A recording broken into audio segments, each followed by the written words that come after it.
So I guess I'll start introducing Zaven Paré. Welcome back from the lunch break and to our second keynote, which is also the closing of the first day of this symposium.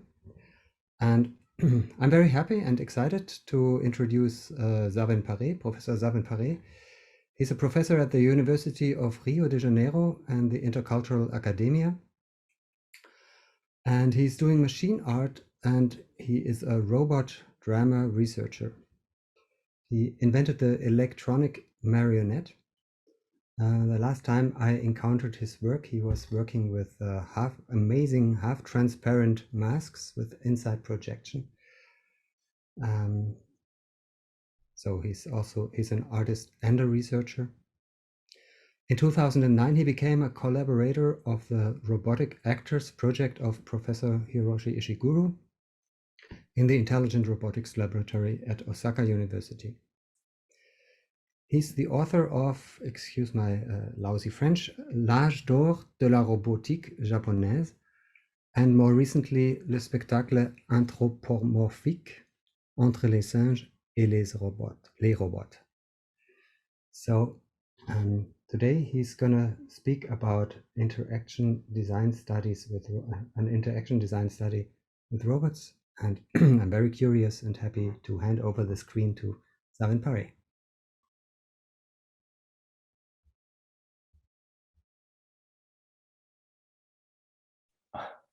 Okay, thank you very much for your introduction, Gunter. It's a pleasure to be with you today. And at least you just announced the launching of my new book today, Le spectacle anthropomorphique entre les singes et les robots, just launching today. So I'm very happy to have the opportunity to share with you with this good news. So my presentation today will be about interaction design, mostly about the part of my research. And as you introduced, I'm also an artist, and which I've started in the 19th working with robots on stage in California. And today I will explain the state of my study. I think that such kind of colloque give the opportunity to introduce the state of science and in which step my study are at the moment. And at least I will present some few documents coming from my next book, which is about all my research about the 20 years about interaction design with robots. Just this work may be after I've listening to the presentation this morning, and maybe during the few days, it will have something to do with my work in the matter that I want to give tools for roboticists and even for a researcher in the theater field to start to maybe this will happen, to have a real critics' eyes on robot drama research and remote drama repertory. So starting with previous theoretical research about implication of presence effect in human and machine non-verbal interaction, this presentation extends to experiment and future development of my current study about specific verbal interaction. So I'm speaking mostly about robot-small interaction and interaction design study. My work consists in creating robots narrative by inserting laboratory experiments into drama situation, which is really different from what we saw this morning, which most of the works was demonstration and not properly drama situation. So this use of simulation helps understanding the potentialities of different relations between human and technological device or artificial creature.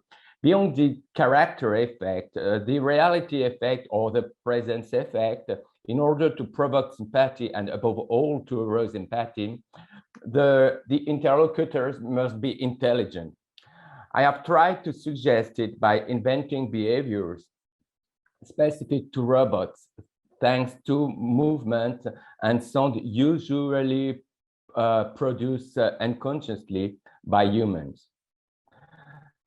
With the simulation of micro-movement and the production of robot involuntary sounds, besides the reinforcement of their presence effect, the interlocutors are able to give them a potential state of emotional consciousness. And so my work is about social robotics, about interaction design and presence effect. So the introduction to machine interaction design. First, exploring the concept of intelligence or artificial intelligence. Among other objects, different kinds of robots offer possibilities of embodiment, as we saw this morning. They participate sometimes in a whimsical or uncanny way to the presentation of these concepts. Sometimes in search of a supplement of soul, which could be the simulation of emotion. We can implement specific interaction, but is it really necessary to try to go so far, tempting to imitate skills and in the quest of something familiar to build up an interaction between human and machine, or even between humans and artificial intelligence? Over the last years, we have considered that we should be content with very poor and limited interaction for a while, as we saw this morning, due to the limits of hardware and software, but also because of the need of intelligence necessary to produce sympathy and empathy. To have an interlocutor with intelligence, it's a condition to have empathy with our interlocutor. So toward much sympathy and empathy are not a mirror effect of a very unique emotion. In this case, they depend on the possibility of a representation of the consciousness of an artificial agent and necessary to simulate a specific social cognition. So the first step is the reinforcement of the presence effect. My work consists in creating robots narrative, or more exactly in inserting the laboratory experiment set up with robot into dramaturgical situation. In this direction, the mediation of performing art allows to make a new and likely interaction. In the case of colloquial theater of Izabella, for example, to clarify, the performative aspect of robots is most often seen as a virtuose or therefore a spectacular exercise, whereas it is the situation in which the robot is placed that prevail. This experimental or fictional situation in laboratories or stage or doubly theatrical interactions, since the robots are programmed. Theatrically immediately refers to a gestural and oral event. The performance studied and retained by ethnology can be reused for the study of robots drama in the analysis of the form of presence, then of communication of robots. According to the notion of performance, we will always find an irreducible element of a presence of a body, sometime in movement and capable of producing sound even before starting to communicate through language. Drama helps to put together a canvas, characters, and elements in a form that is performed within a setting. In sociology, according to Erving Goffman, drama defines symbolic interaction in an arena, which is also a symbolic space. Identification is the base of figurative work. Without identification, there's no possible persuasion. So you have to go from yourself to the other or bring the other back to yourself. Identification is built on features, personality, and occupation through exchange and interest that can be mutual and simultaneous. The notion of simultaneity and coordination are very important in such kind of work. Kenneth Burke claimed that by nature, humans view and interpret situation as drama. We can take any empty space and call it a scene. Someone walks through this empty space while someone else is watching. And that is enough to get the theatrical started. And in theory, any situation can be analyzed as a setup of a play with the actors in action on a stage with a set of intentions. So from the configuration of the dramaturgy pentagon, it is possible to discern which of the elements may prevail or retain more attention in each type of drama situation, find or setup. As an artist, I work on representation. Therefore, the production of emotion by itself or artificial intelligence in the first place doesn't interest me. In theater, it is the spectator reception that matters. Therefore, the game and the display in which the machine are placed is more important than anything for me. That is why the Robot Actors project was created in Osaka in 2009. The intention was to get rid of the laboratory face-to-face human robot for the benefit of the more realistic situation or trivial scene, promoting ordinary communication that we will call daily life interaction as well as colloquial theater. So just to resume, most of the interaction in the lab before was like with a Turing test with an embodiment. So the theater permit to have a situation. Below, I describe few examples where the different reality and human effect appear both in scientific and artistic field. First, chronologically, the work starts from the character effect. For this, I studied the epinome, a character of the novel Madame Bovary by Flaubert. I demonstrate the construction of autobiographical self, which permits to extend self-representation in the past, the present, and their capacity to project a self into the future. The lectures of Emma are the references to originate this kind of pre-consciousness, autobiographical self, so, as well as her emotion as part of her homeostatic regulation from perception to disillusion. Secondly, if I want to refer to another novelist to speak this time about the effect of reality, I would like to suggest that as in Dostoevsky's works, for example, we must try to multiply the points of view on the characters. In the case of the novel, The Idiot, there's 40 characters, for example. And from this example, the multiplicity of characters surrounding the main one may seem to push him to the limits of a possible social cognitive disorder. Is the case of the idiot, and it's most of the time the case of the robots on stage. And the third step is finally the presence effect is more extensively considered in drama study, illustrated by the example of the direction of actors by Stanislavski in Chekhov plays. The creation of situation is often more meaningful than what is said during scene, like the whistling of Irina in the Three Sisters. So she don't talk, but she's whistling, and the significance of this whistling is meaningful, more meaningful than some words at some time.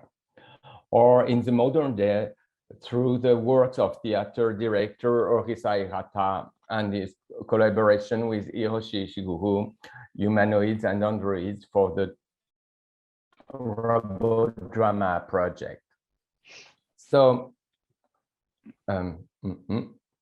Opa, I have switched an image. Okay. So the Japanese translation of a presence effect we finally found with Ishiguro is quite interesting. When we find the word sanzakai, which means one's presence as felt by others. This translation gives a more complete meaning of this sensation for an object that can contain the presence of or the spirit of a person or its creator in the case of the robot also. This expression is composed of three kanjis meaning respectively to suppose, to be aware, to believe, to feel. Maybe you can find this kanji in words such as being, existence, coexistence, to exist, existing, to live, to survive, survival, preserve, preservation, conservation, maintenance, continuance, duration, dependence, dependent, reliance, retain, knowing, acquaintance. So it's one part of Sonzai-kan's presence effect in this translation. The second kanji is about to exist, periphery and located in, which is fine in other words like being, being in, where of something, to be, the state of the things. So you can see just that through the Japanese translation, the word is more complex and contain more concept about what is presence effect. And the third kanji is about emotion and feeling and sensation, which is related to sense, sensation, expression, impression, thought, emotion, excitement, patient, sentiment, admiration, contagion, intuition, and gratitude. So I thought it was quite interesting to have the possibility to show step to step how we choose a word such as presence effect to define what was our point and our goal about the robot drama project, and decided to transfer laboratory effect into so here we are. I have an inversion in my presentation. So here it is Gemini the app that everybody's talking about, and which is the illustration of this colloque.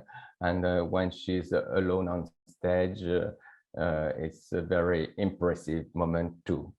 So the idea is to explain what are the fields of research and how we can go deeper and try to give to other researchers theoretical element of reflection. So the first point is about proxemics, the impact between distance, between posture and orientation in social interaction. So mainly in the laboratory is very close relation, face-to-face, human to robot. In this case, the display is supervisor of all the setup of a teleoperation or teletransmission or telerobotics.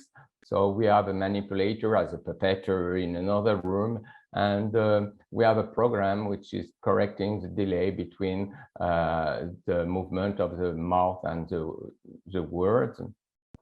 So this is the basic field of work in a laboratory, which is completely different from theater display, which is in a specific situation. After, I can show a few elements of how I am organizing this kind of research, and it is a classification of the involuntary and the repetitive micro movement and vocal micro mode related to distraction, detachment, and avoidance. So through the experiments of the 2009 and 2010, I had tried. I registered 108 hours of laboratory experiment, and during my stay of 1 month and a half with the robot of a Geminoid HE1, I've tried to develop this kind of classification. So I had to define what is defined movement and indefinite movement. There are some elements which are quite relevant for me, like patience and fatigue, impatience and boredom and nervousness and stress, because most of the time robots don't work. They wait. So the most important thing in my research, and which I've changed mostly what we think about robot and how we program robot today. I put myself in the position of the robot waiting, like a coffee machine waiting for every 3 minutes every morning, the 3 minutes in which I'm alive as a coffee machine. So for me, it was very important to put myself in this situation to understand what is a simple distraction, a complex detachment, or abnormal avoidance. And in those moments, there was some movement specific to the machine, which was a rhythm, motor problem, disturbing normal motor skill, or convulsive moment, or so through this this illustration, you can see how we can synthesize really clearly how the behavior of the robot or perception come from very specific moment. And so the study continued with a few other ideas, like the gaze in accordance with the direction and orientation of the robot's posture and head position. And I don't have put illustration for each point, but there's from this research about each point, there are some graphics to illustrate as the one before each step of the research.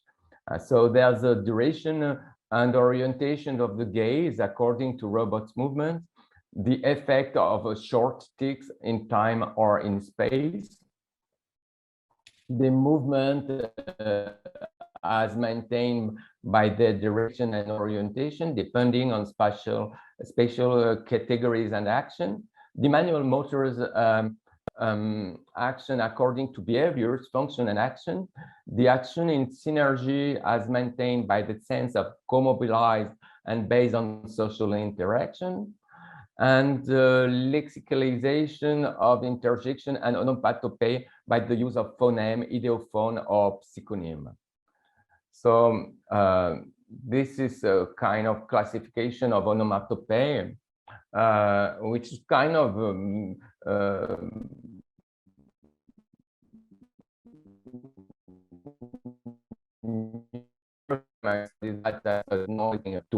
sound like you meet sounds with robots, or there's some specific work about vocal because when I say maybe I don't move so much my lips, so we have to find a way how to manipulate and to do labial movement referring to each vowel.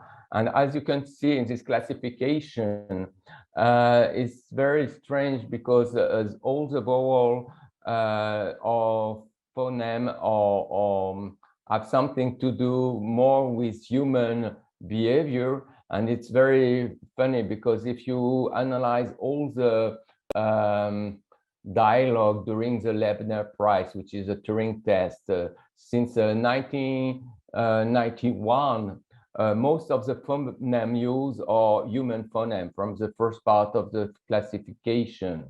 So the artificial intelligence use this kind of lexic.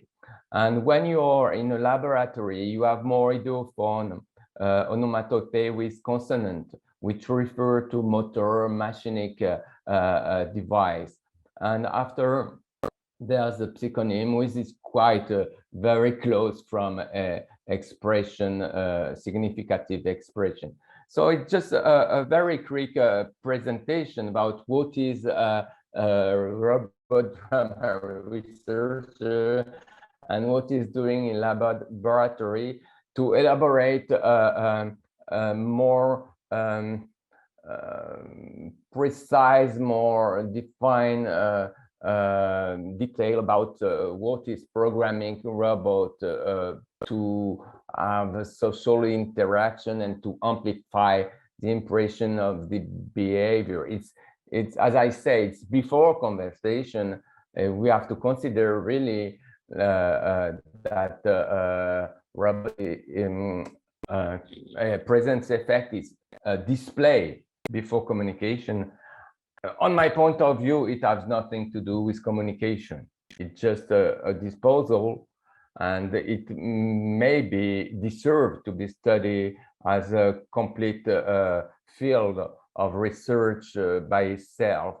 And I show this this lexicalization of interjection of onomatopoeia as the most significant part, but that's also a lot of part that I've talked about that refer very pretty much as a study that we know very well in puppetry, like what is relative about manipulation and synchronization between the head and the hand, and what we have in other field of cultural study, like for example the Baroque liturgy with the relation with the hand and the eyes and the position of the body. So there's this part very about choreography and posture, and there's this part about vocal expression. So from nonverbal interaction to conversation through our experiments, as tenuous as they are, involuntary and repetitive micro movement and vocal micro mode in some of the robotic simulation are able to mobilize our emotional sensitivity during interaction, creating tension and calling up enough attention to maybe simulating tension. That it is a process. We want to simulate intention, but with a very, very low level of interaction. So from perception to sensation and from emotion to feeling, this define an indefinite program, new simulation of involuntary behavior can try to help the building of relationship between robots and user. First, from what could be interpreted like patience and fatigue, impatience and boredom, to nervousness and stress of the robots. And this chronological evolution of presupposition about their distraction, detachment, and avoidance can secondly permit the construction of expectation, enabling predisposition for interspecific communicational engagement between human and robots. So I give you all that like as a moment of my research. It just to stimulate an exchange. I'm on the other part. I'm more on the part of the robotic study today.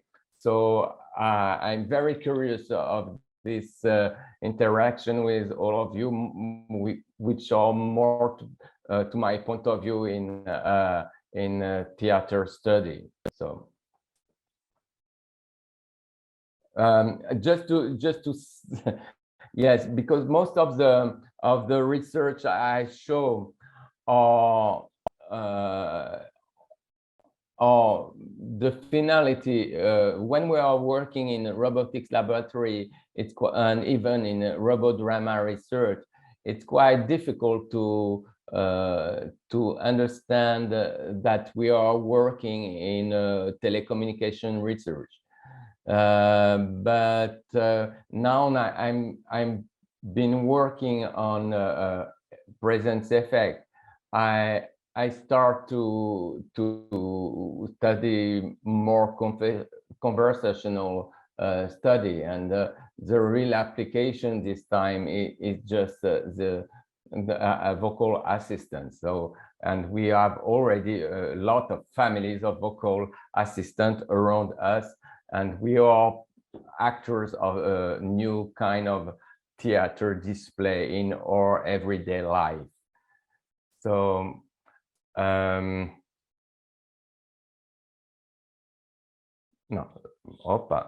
I'm sorry, my so it's just to thanks about the symposium, about the opportunity of the presentation, and I think we can be ready about a conversation and an exchange of questions about the study with Japanese robotics laboratory.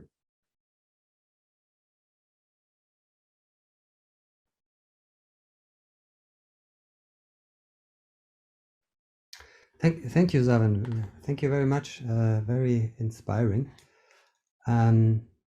We'll open up the round for a couple of questions, and I'll start with one question that you are mentioning, and I quite agree that probably the artificial intelligences are already in our lives, but not in the form of robots, and not in the form of anthropomorphic robots, but in the form of voice assistants. And this has gone very far, so it's kind of a disembodied appearance that kind of is taking over, which is also the starting point for our project that we hope to get funding for, called the Answering Machine, because we're focusing especially on this. But of course, this has on a theatrical level, this has limitations. Have you encountered that problem? Have you gone there already? I think I have a big echo. I think, well, as I say all the time, we will not have robots in the future in our everyday life. Even my grandchildren, it's really nearly impossible. And maybe try to ask Ishiguro tomorrow about it.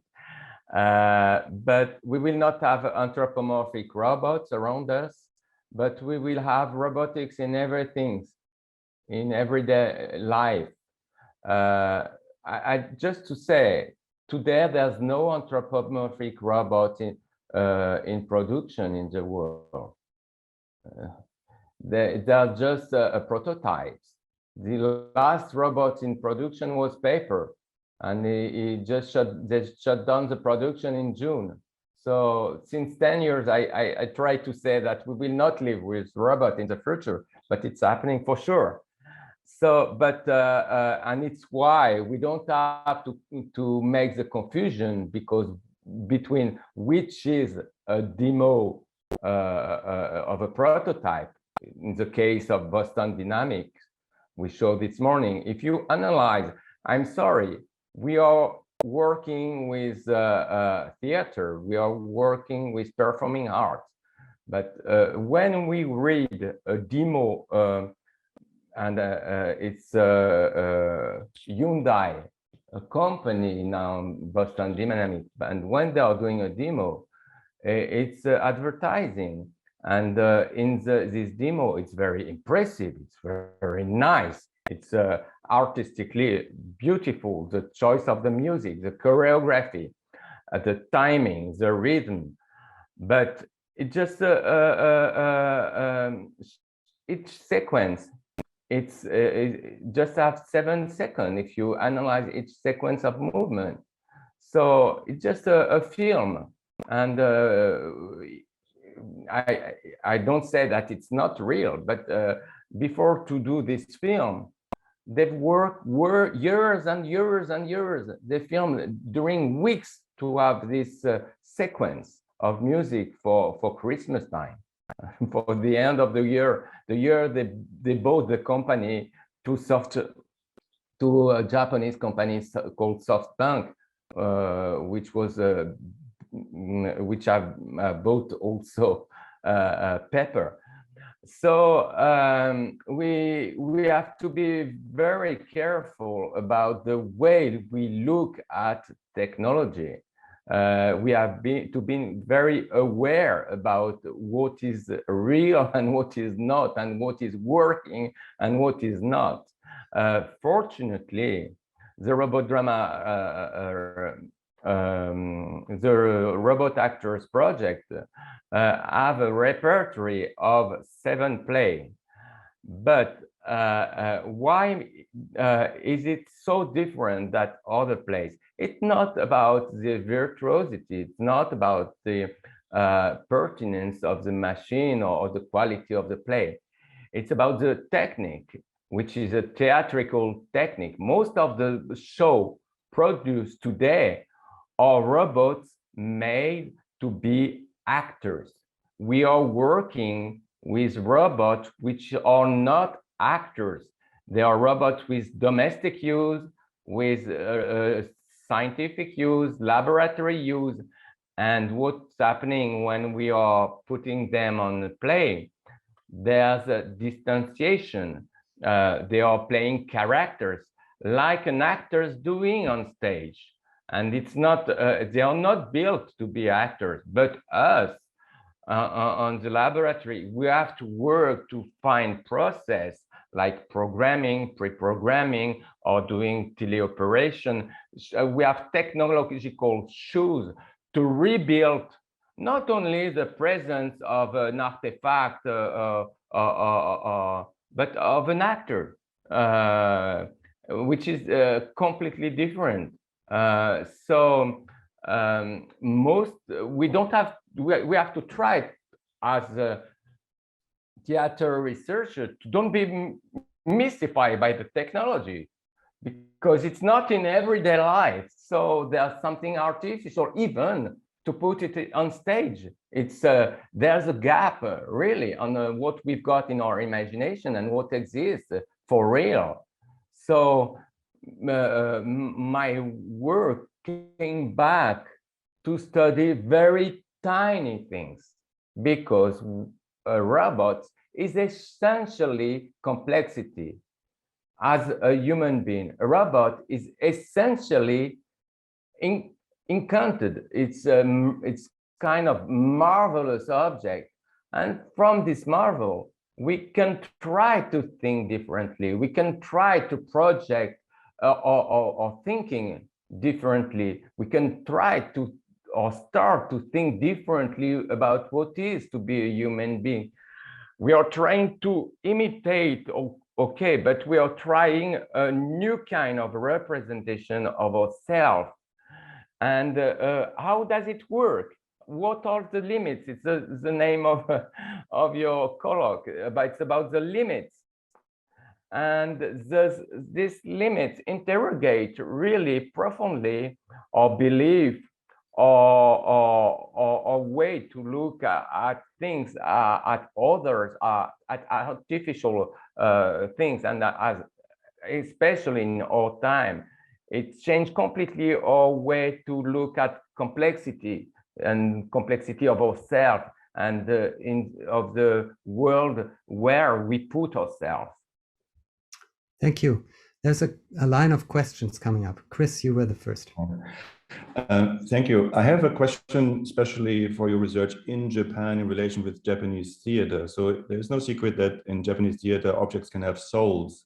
And there's no wonder why so much robotic stage and theatrical terms is happening in Japan. My question is more, do you also consider maybe a comparison with no theater, where the stage, also the drawings I saw in your sketches also reminds me to certain ways how in no theater characters are positioned to each other. So did you have any comparison with no theater and maybe the idea how in Japanese theater objects are represented? Oh, it has everything to do with that. I don't, sorry, I don't know how is my screen at this time. Can I interrupt really, really short? Yes, yes. I've seen people raise their hand physically. There is a button down on the reactions and then raise hand. So people are going to see better. Thank you. Okay. So, I'm sorry, my screen is shared or not? No, it's not. I stopped it to do this. Oh, thanks very much, because I didn't know. So yes, Chris, as you said, it's very important to situate in the context of Japanese culture for sure, because I came to Japan especially as a puppeteer, and my puppet or my electronics puppet that I've tried to build in the 19th,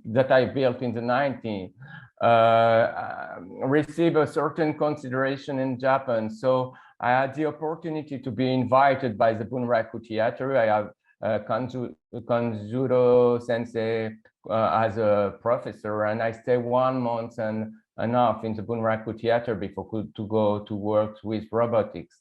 So and also Ishiguro Sensei asked me to be the interface between Japanese theater, because it was more easy to have somebody from outside doing the link between theater, traditional theater, and robotics laboratory. And we bring Kanjuro Sensei to the laboratory, especially for a question of posture and deep presence, the Sunzakai effect.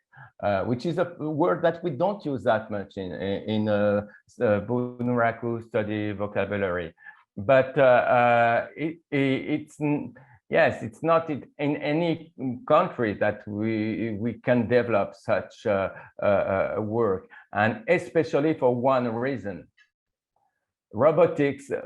In most of all the world, and well, I will compare. Simply between France and Japan. You have to imagine that in France we just have one laboratory which makes biological study and robotics, just one. In Japan, every robotics laboratory has something to do with biotechnology, and that means that at the contrary that we can imagine, normally we see the Japanese culture with very separate discipline, with separate field, separate tradition. But in robotics, it's maybe one of the fields where there's collaboration between every kind of field of research. And so it was a country which was very open really quickly to this idea to mix theater and technology. When I've met first time Ishiguro in 2007, I didn't know that I was doing robotics, and I've done a presentation about what is representation, and just before me, he had done a presentation about what was imitation. And he realized that representation was very important because we have to consider the spectator.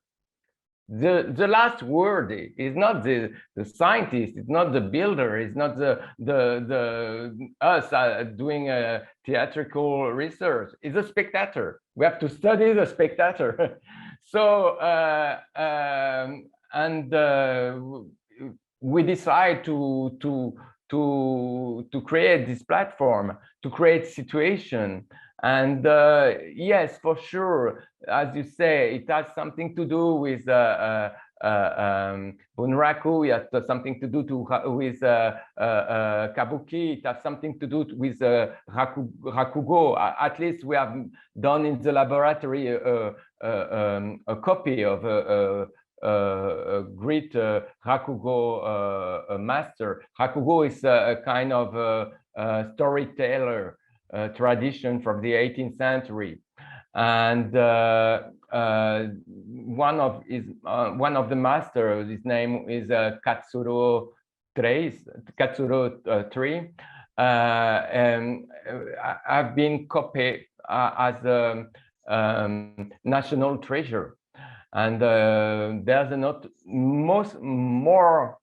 automaton of the Katsuro III. And you can see just with the, this robot how they are worried about this link between tradition and the future. I think there's no present in Japan. There's just the past and the future. So and the robot can be this link for them. Thank you. I'll just, I think we'll get back to Japan in a minute, but I'll take the questions in the row they come. So Jennifer, it's your turn. Oh, thank you. And thank you, Zaven. Very, very interesting presentation. Of course, it brings us back into the theater. And I think one of the things I was trying to distinguish was really theater versus performance or performance studies, which really looks at ways that things perform, right? So I guess I'm very interested in the work that you're talking about and in all of the Geminoid projects. But it's very interesting to me that a lot of what I've seen in robotics and theater, what's interesting to me is that it's very much about plays, right?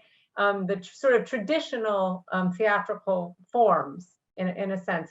And I'm curious about that. And I think, you know, it's interesting because if we're trying to make the robot just like a human so that it can interact with us in a play, it's a very different sort of project than letting a robot be a robot in its own way somehow and having us adapt to its style. So I'm just interested in what your thoughts are about about this and why we keep going back to plays with robots and are not, thinking kind of more broadly in a sense. Yeah, that's interesting. For sure, we are going back to a play because maybe it's the best way to learn about us. What's you're saying something which is important is that the actor have to adjust itself to the robot and not the contrary most of the time. And we saw that even in the laboratory when we are doing experiment, the person which is doing teleoperation or robotics or control react when we are interacting with the robots, and we have registered the reaction of the teleoperator, and at least most of the time they are more impressive than the reaction of the robots. So yes, which is interesting in terms of theater, that the fact we have to adapt to the robots, we have to adapt to another timing, we have to give to him his social function and to reaffirm his presence. And I think that it's very strange at this time how much the production or more depending of the technology than before. Before we just use robots, like in the colloquial theater, it was the idea to use a very trivial way, try to de-dramatize the presence of the robot on stage. So it wasn't more present than the actors. Sometimes it was just a secondary function. If you think about the play in the forest, where there's three wakamaru playing during the play, they are a very secondary function, and they are just faire valoir, a justification of conflict, of interrogation between humans. And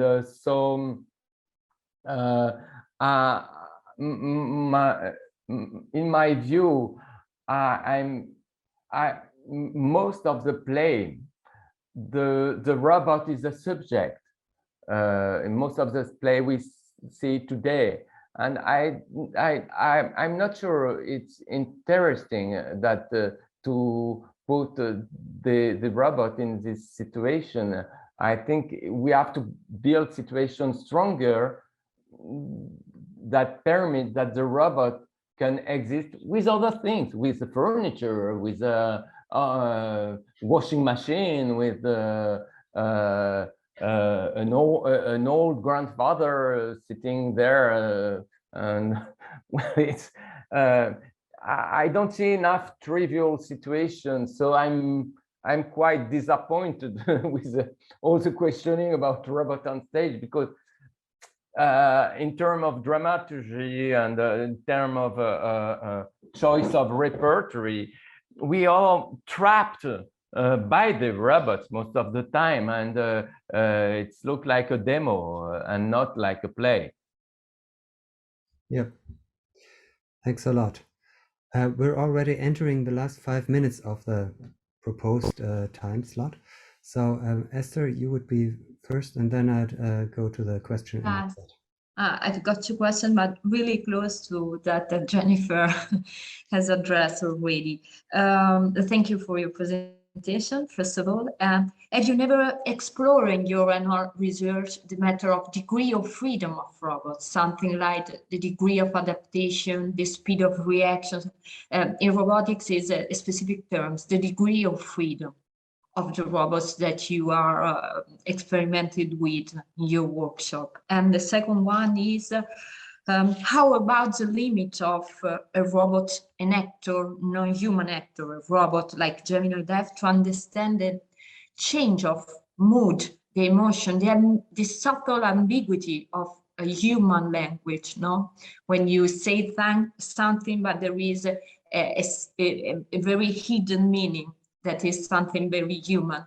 So have you never explored this experimentation too, the understanding of the robot in relation to the actor, the human actor? Yes, you have two questions. One about degree of emotion, interiority, and the other one about degree of freedom. The two subjects don't interest me because they don't exist. I'm sorry. There's no emotion from the robot, from the actor. The emotion are the spectators that give emotion. So you can have a mechanical display that provoke emotion to the spectator. It's just a matter of interpretation. So we don't need to go so far in terms of expression. I'm sorry, I will do a very simple demonstration that I've done 20 years ago. I'm sorry. I related it's it very to the strange. promotion about the human, not the robot. So how robot can understand and understanding the human. Oh no, the robot is stupid. I'm sorry. The robot, there's no artificial intelligence. The problem, we don't make difference in machine learning and deep learning, and we can't embody this kind of intelligence at this time, and maybe not in a very long future. So a robot basically on stage doing that. If something goes this way, it can follow the object. Okay, so this is mechanical. And I don't need a lot of movement of my eyes to simulate that I'm following the action. At the same time, I can do the same thing, the object going through the stage, and I'm just looking up. And this starts maybe to be an expression from the interpretation of the spectator. But when I put my eyes looking up, it was again a mechanical movement. But the context with the object make you feel that I had an expression. So we are working in theater, it's clear. So we know how to build emotion. We know how to simulate expression. And working with device, this can be reduced more and more than a Stanislavskian actor can do. We can, after it's just a matter of drama, of dramaturgy, how we built up the interaction. The question, at least it was one question in your two questions, it was a matter of interiority. And as actors, we know how to build interiority. It can be respiration, it can be from the eyes, from the way I speak, from the, there's a lot of techniques to simulate interiority. And if you simulate enough interiority with these little tricks, actors' tricks, you can simulate enough that the robot's got a conscience.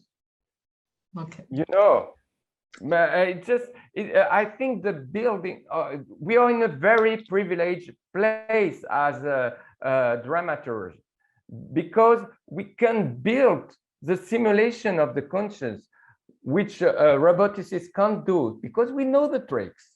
We know how to make the difference between tired, bored, be patient, be impatient, you know. And the benefit of theater, that it can simulate to go far from the limits of the technical device, of the engineering. So in a way, the real drama theater works with robots.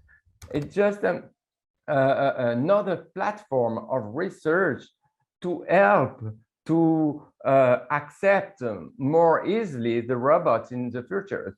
I don't know, I say they will not exist, but to make at least to make easier to accept to speak to a robot with your cell phone when they try to sell you a bank credit, or you know, every day we speak with robots.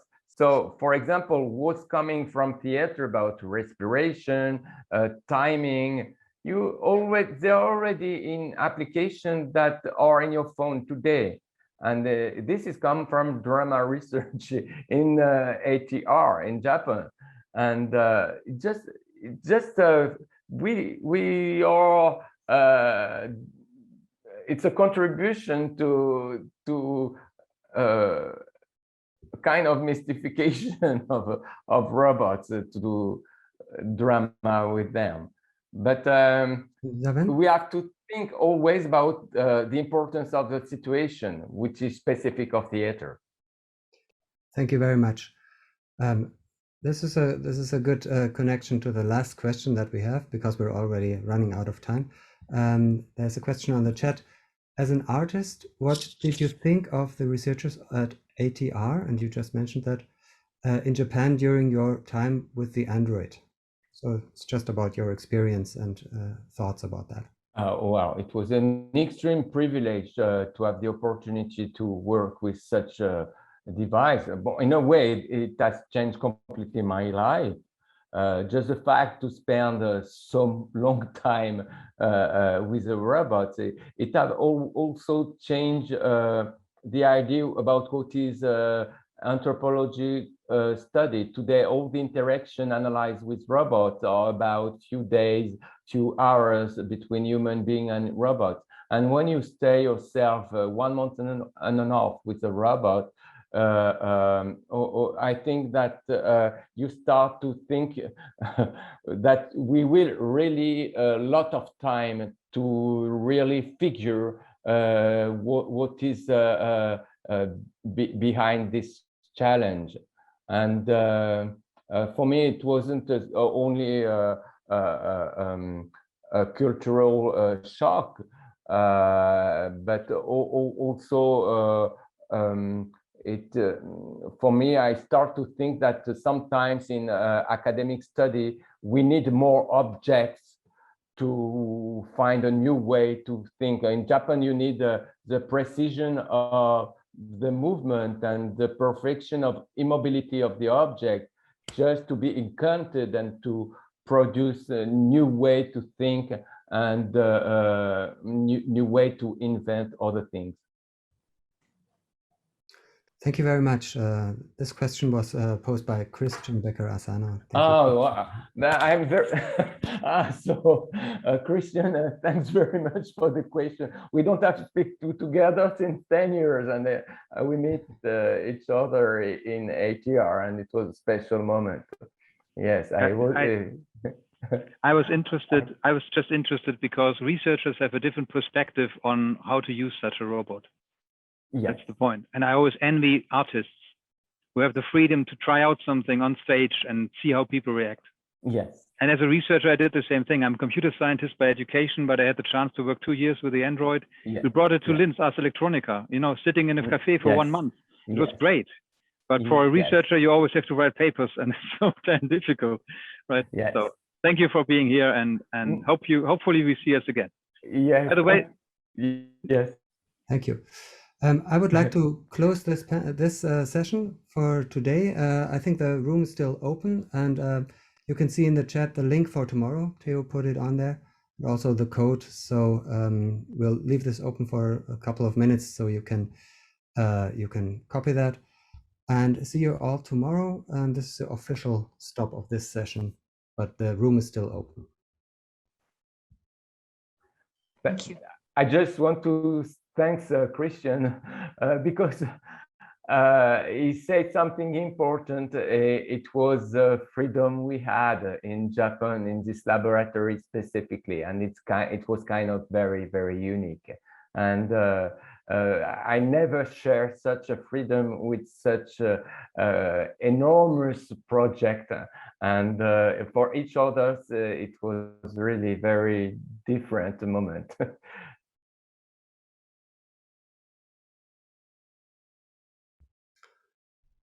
Okay, I forgot to thank you, Zaven Paré. It's a very, very, very inspiring talk. Thank you for your extensive answers that really covered everything. Thank you. Thank you. See you all tomorrow. Thank you. Thank you. Thank you.